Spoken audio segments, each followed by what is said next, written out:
back to English Classes Online. My name is Benjamin. Today's video is on absolute phrases in English. What are absolute phrases and how can we use them correctly? This is the focus of today's video. If you are new to this channel, kindly subscribe to the channel by clicking on the subscribe button below. Click on the bell icon as well so that whenever new videos are uploaded on the channel, you will be notified instantly. Let's dive into the lesson right away. First, a quick look at the agenda for today's episode.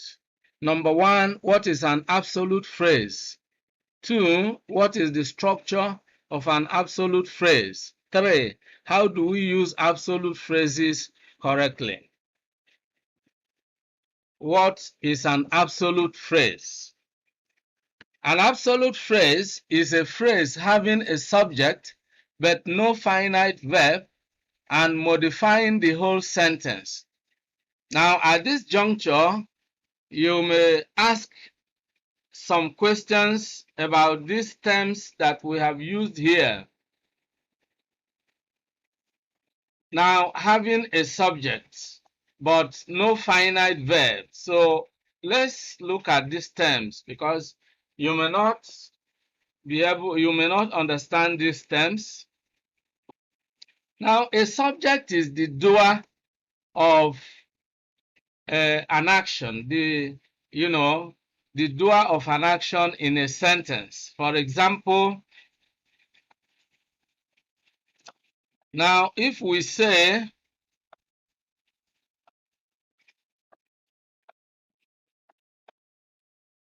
Messi plays football. Messi plays football. All right, let's just attempt to reproduce this here. Messi plays football. Now, to show you what is the subject, let's analyze this sentence by breaking it into its elements. Now, the subject here is Messi, is the doer of the action. The verb here is plays, and then football is the object. Just to show you what is meant by a subject. So an absolute phrase is a phrase that has a subject. And if we look at this example, the rain beginning to fall heavily, we ran back home. So it has a subject. The subject is the rain. The rain beginning to fall. But the difference between this sentence, this is a sentence, Messi plays football. All right? Now, this is a finite verb. A finite verb is a verb that changes, in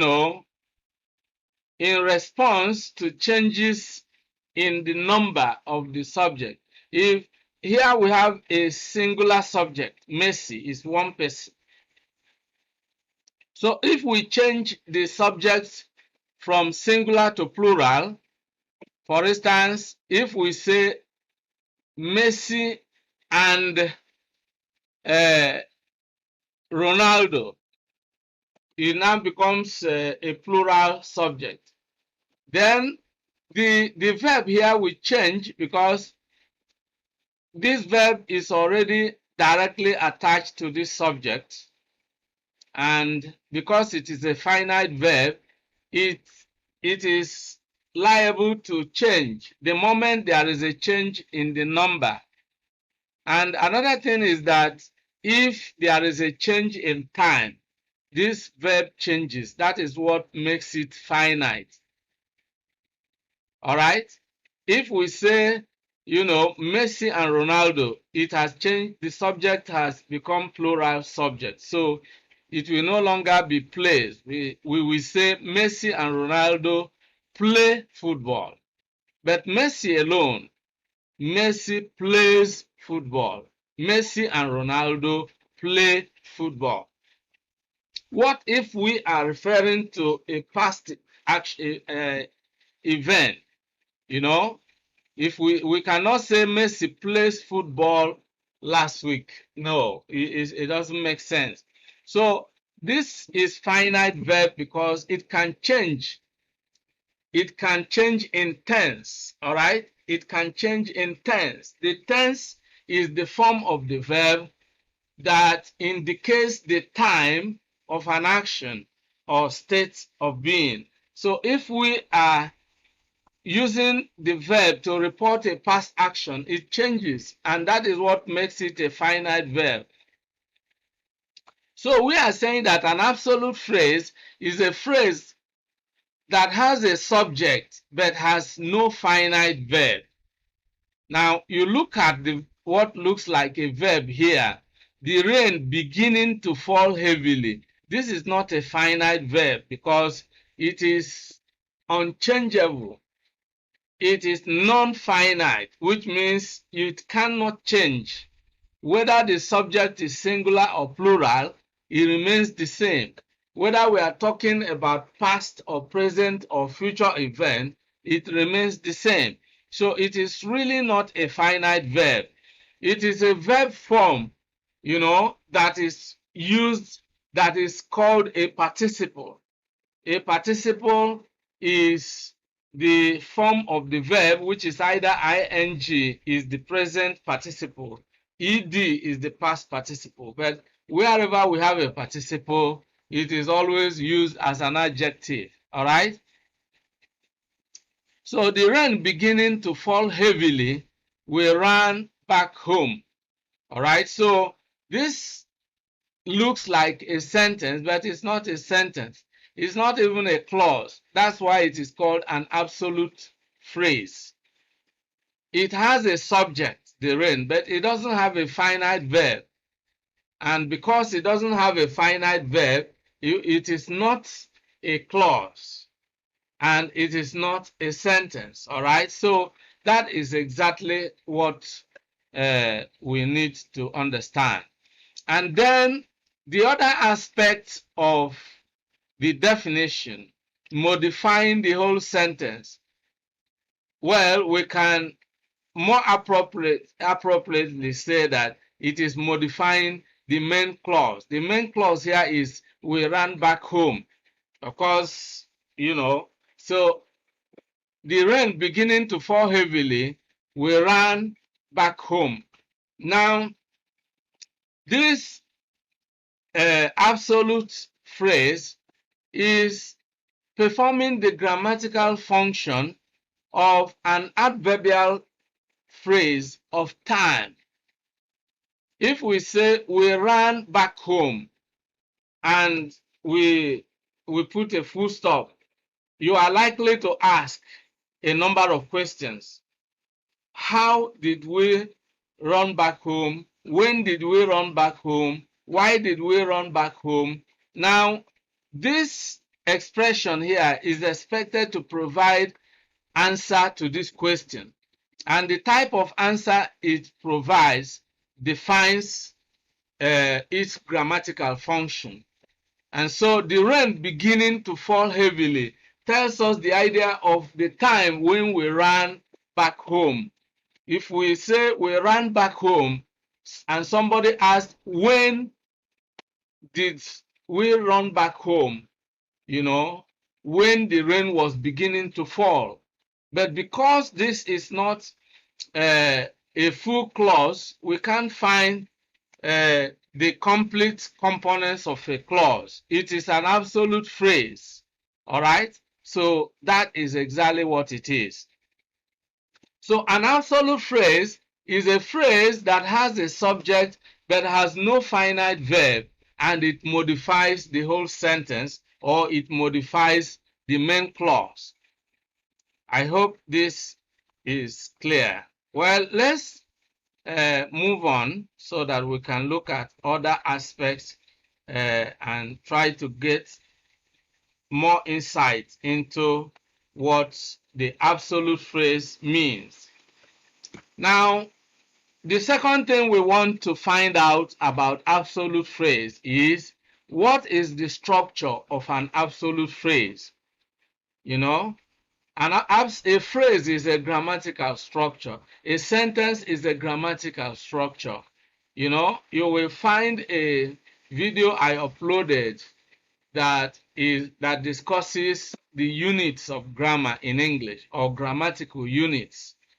You have different grammatical units, you know, and these grammatical units are quite many. All right, let me draw an inverted pyramid, because here we want to give a picture of the one on top is the largest grammatical structure, the largest grammatical units.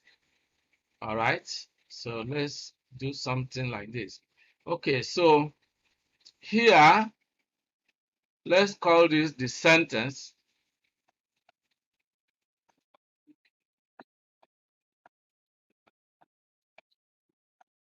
All right, let's call this the sentence. All right, then this one, let's call this the phrase. No, sorry, it shouldn't be the phrase. All right.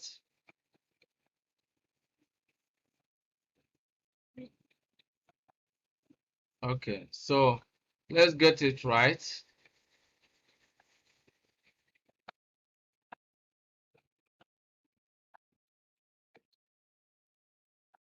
Now, this is the clause. You know, after the sentence, we have the clause. All right.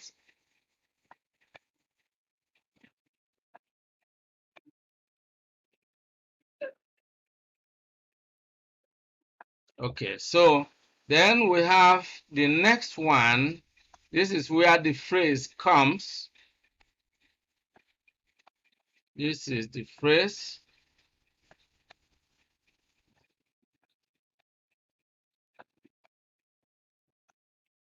Well, let's write it well.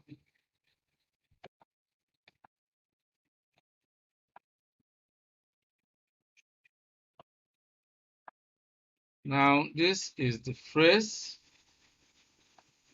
then followed by, have a clear drawing here.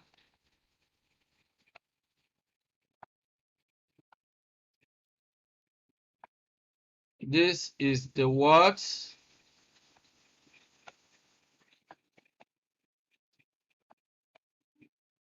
This is the word. And this is the morpheme. Let me have a clear writing here.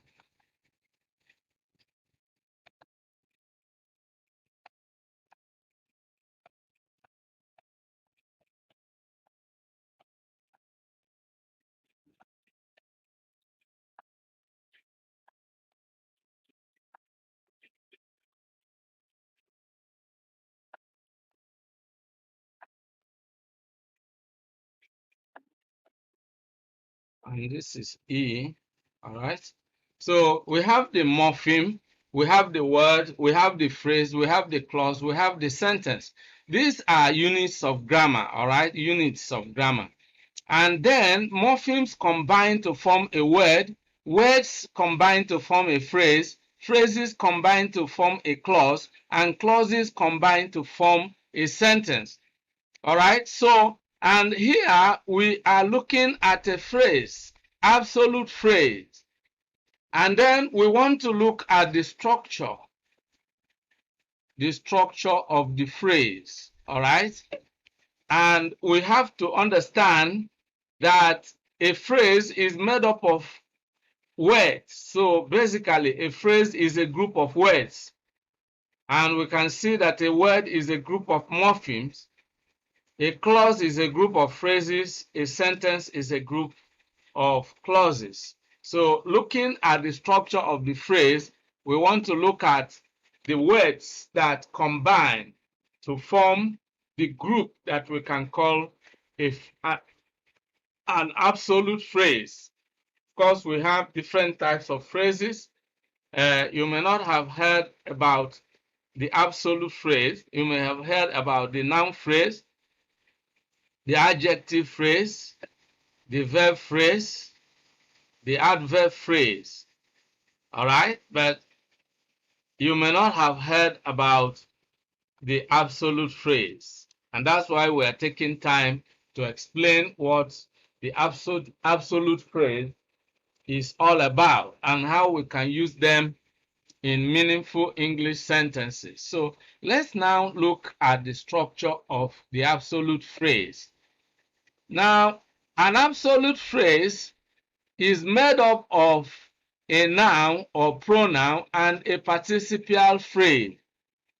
It can also be a noun phrase, all right, and a participial phrase or a participle. Well, again, we have to explain what a participle is.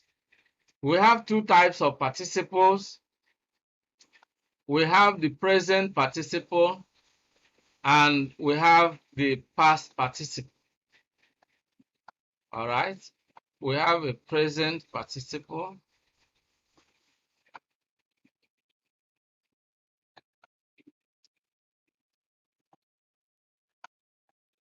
We have a present participle and then we have a past participle. I just want to show you what a participle is really all about. All right, so we talk of participle here.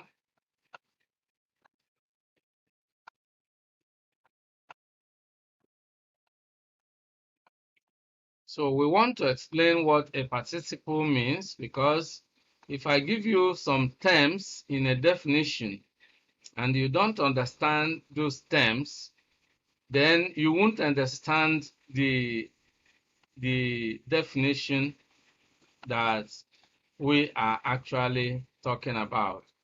You won't understand the other concept we are explaining or trying to explain. So you have the present participle, you have the past participle. The present participle is any verb form that ends in ing, while this one is the one that usually ends in ed. Okay? That usually ends in ed.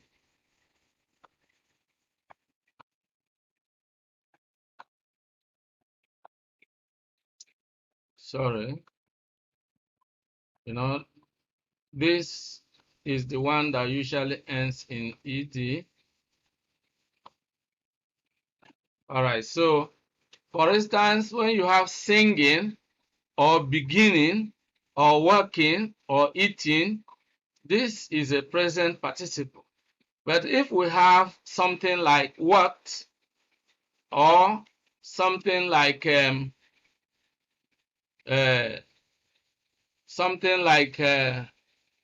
played, all right, something like begged.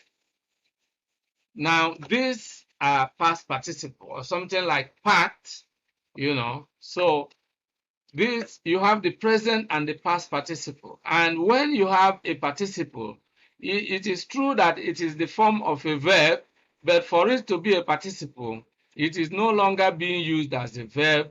It is either being used as a noun or as an adjective, a modifier.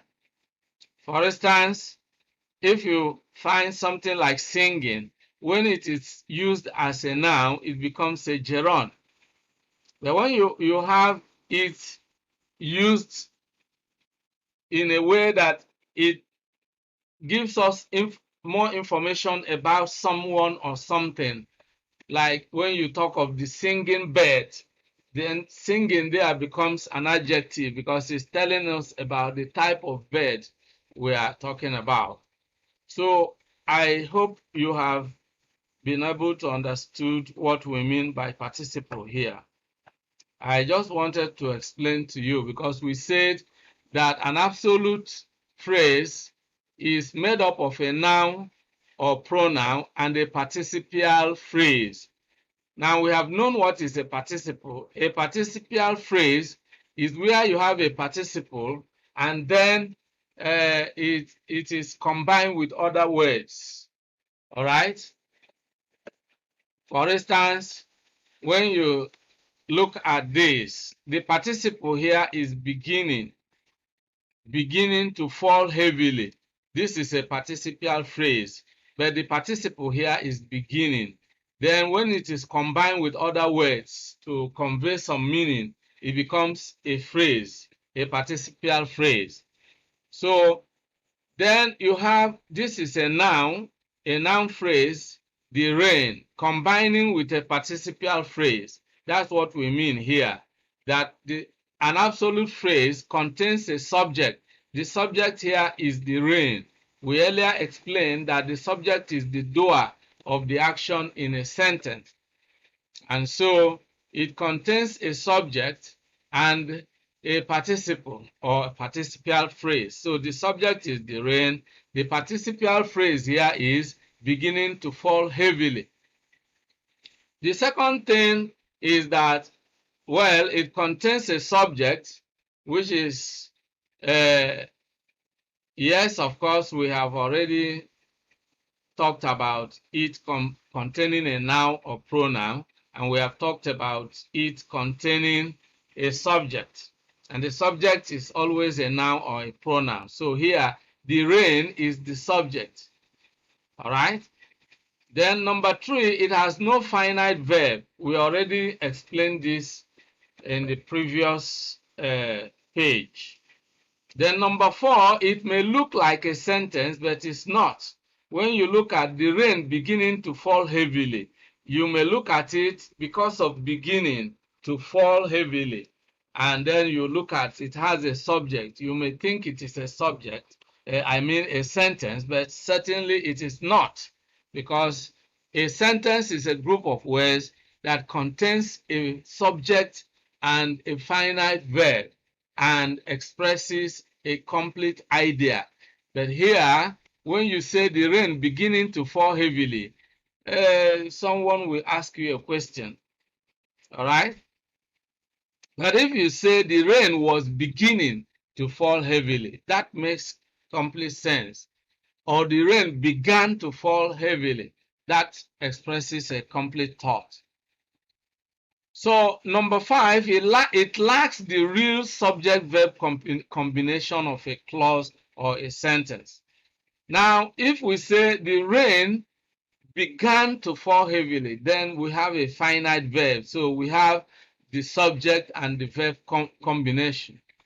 You know that for a sentence, for you to have a complete sentence, you have SV or SVO.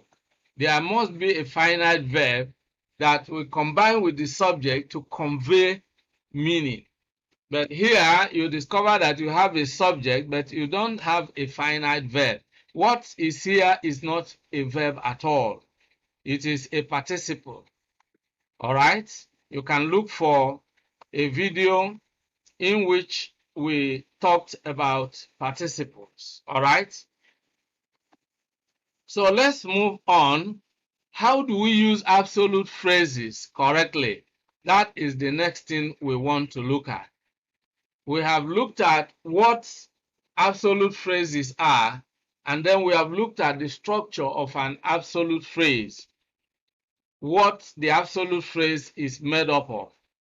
And now we want to look at how we can use absolute phrases correctly in meaningful English sentences. Now let's move on. Absolute phrases are used as follows. Let's first look at the grammatical functions of the absolute phrase, all right?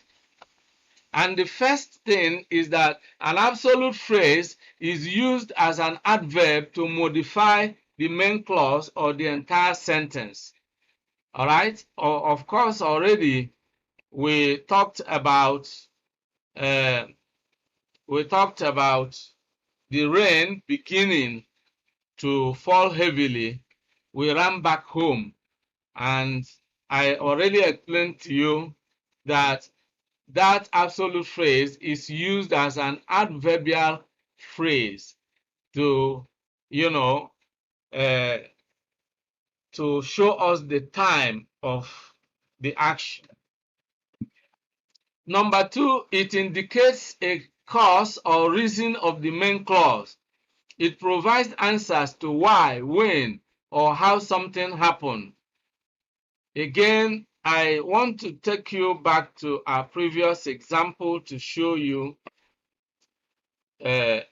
what we mean by this.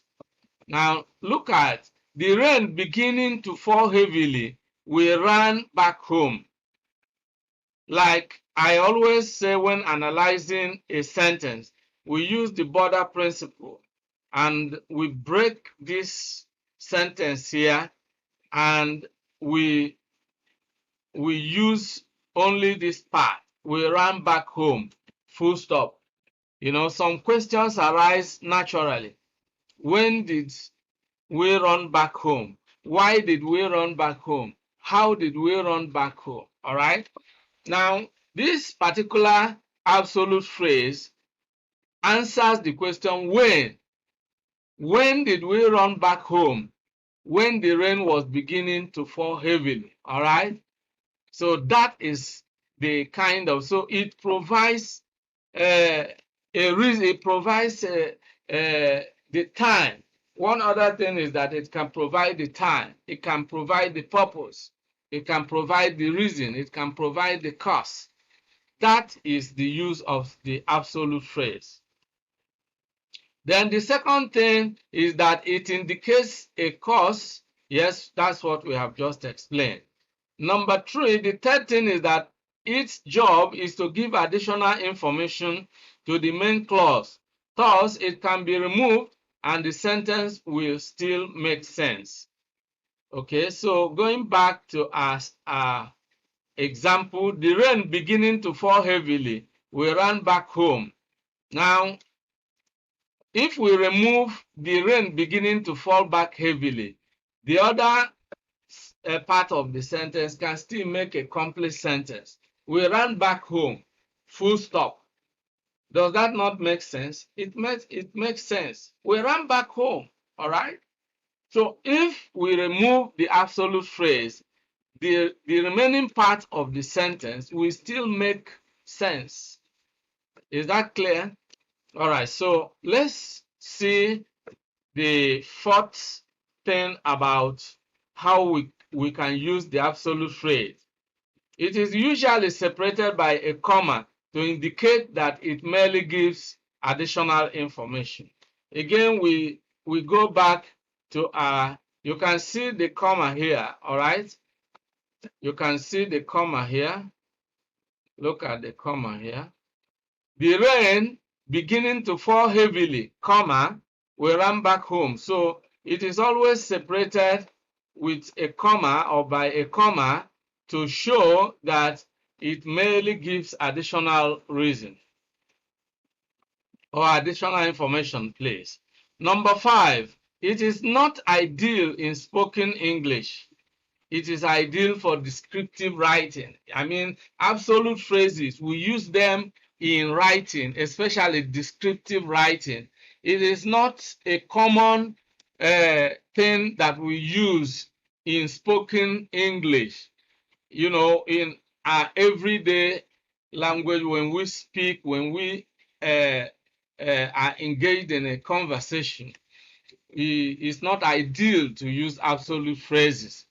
When people speak, they don't speak like this. You don't just say the rain beginning to fall heavily, we ran back home. No, you know. But when you are writing something describing an event or in a narrative, then you use absolute phrases, all right? Very ideal for descriptive writing, but not ideal for spoken English.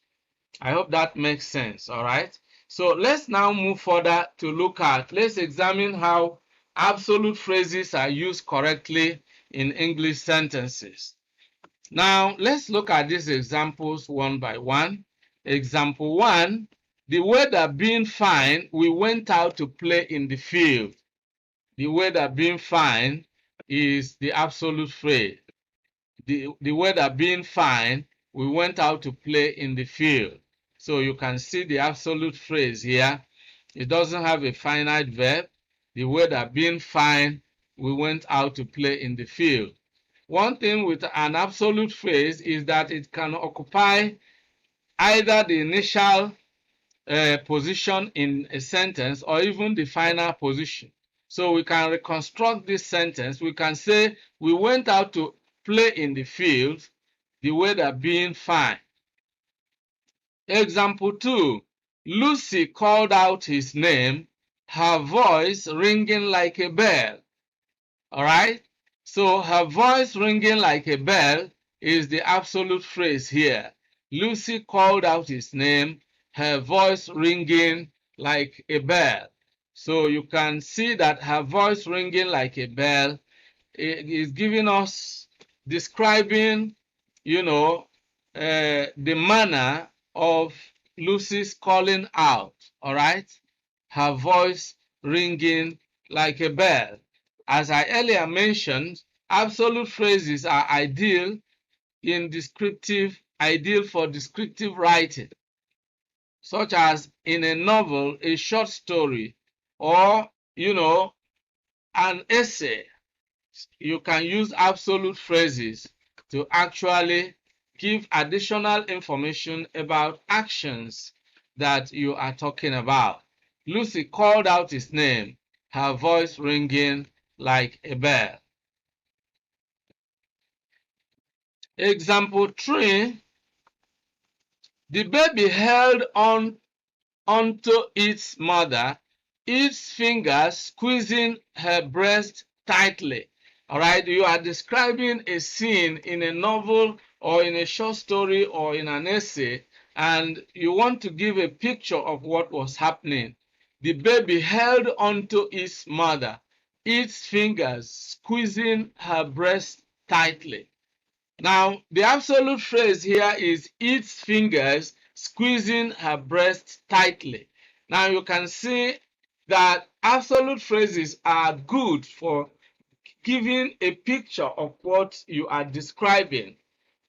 Now, a descriptive essay is the type of essay that shows rather than tells. A narrative essay tells a story, but even when you are telling a story, you need the descriptive form to actually add to add color, or to introduce the visuals. I mean, to show someone what you are talking about. And the absolute phrases are ideal for describing an event or describing an action. The baby held onto its mother, its fingers squeezing her breast tightly. Example 4, Jane stretched her hand to receive the trophy, her heart filled with joy. Now you can see the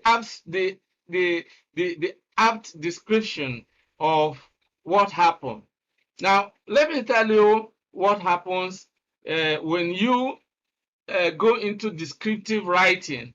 In fact, you are trying to show the reader what the reader couldn't see when the event you are describing took place. You saw it, and so you want to show the reader what exactly you saw. Now, you could do this by showing the person a photograph that you used your mobile phone to take a photograph of what was happening.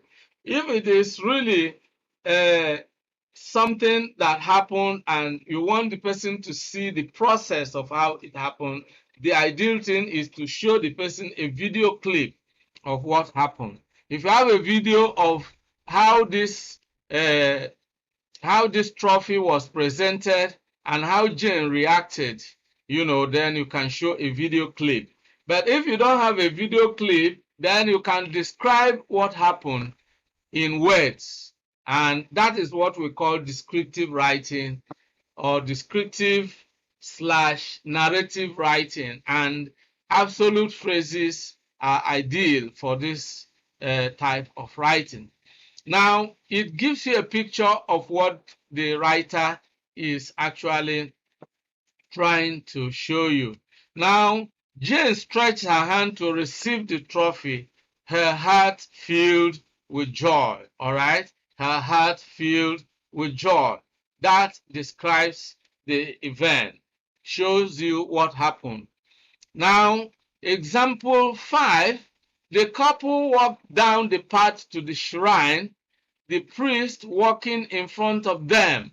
You see, the absolute phrase is used to show you a picture of what happened, and that is the ideal way to use the absolute phrase, to give additional information. Now, the main thing here is that the couple visited a shrine, but you want to show exactly how the visit happened. The couple walked down the path to the shrine, the priest walking in front of them. All right? Now, example 6. Mary stepped into his embrace, her heart pounding. All right? So you give additional information. You are talking about something that happened. Probably it was Mary's fiancé or husband, if you like. Probably the man has been away for some time and returns home, and Mary stepped into his embrace. But then you want to give additional information about what happened when Mary stepped into his embrace, and you want to say her heart pounding. All right, so that gives you a picture of what happened within that moment. All right. Now let's move further. Example 7. All right. The traffic being heavy, we were unable to catch the first bus. Now, the real thing we want to say is that we were unable to catch the first bus. That exactly is what happened. But then we are using the absolute phrase to give the reason why we were unable to catch the first bus. It was because the traffic was heavy. So we use the absolute phrase to give the reason. And like I said before, the absolute phrase can occupy the initial position in a sentence. It can also occupy the final position. So if we reconstruct this sentence, we could have, we were unable to catch the first bus, the traffic being heavy. All right, so that exactly is how we use absolute phrases. Now, example number 8. Mark was busy painting the wall, his shirt dirty with paint. So here we can, we are using the absolute phrase to give additional information about this process.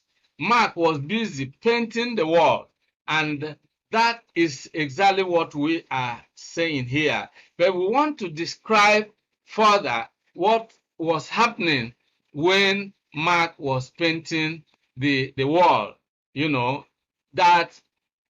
His shirt was dirty with paint. All right, his shirt was dirty with paint. So here we are using the absolute phrase to give to talk about the result of this process.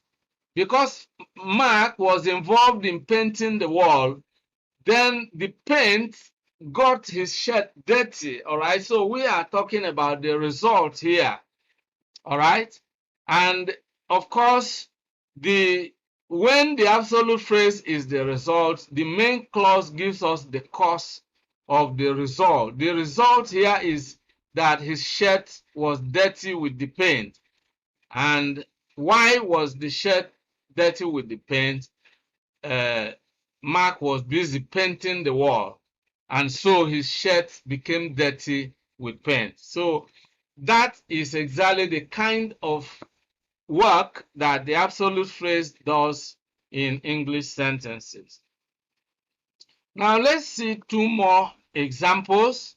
Example 9, Jack came home after a fight, his face swollen and his school uniform torn.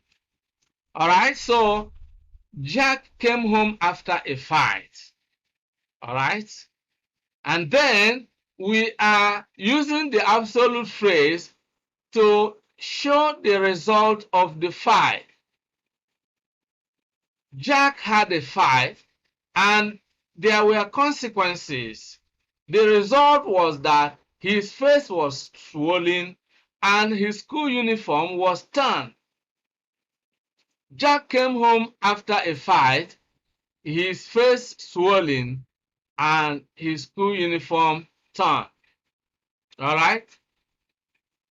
Now, example 10. The whole house being on fire, Dan ran out half naked. Again, we see that the main thing we are talking about here, which is the main clause, is that Dan ran out half naked. Now, what was the reason for his running out half naked? Because that could not be the normal thing for Dan to do. There was something abnormal. Why did he have to run out half naked? Now, it was because the whole house was on fire. Now, we can again bring the absolute phrase to the final position of the sentence. So we can say, Dan ran out half naked, the whole house being on fire. So, in other words, Dan ran out half naked because the whole house was on fire.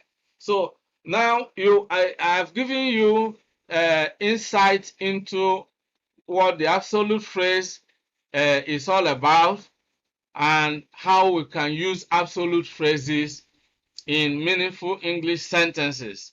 And this is where we are going to draw the curtain in today's video.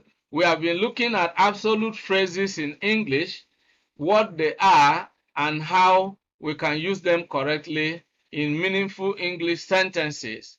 I hope you enjoyed today's video, and I hope you took away some lessons from this particular, that you took away some things that you learned from today's video.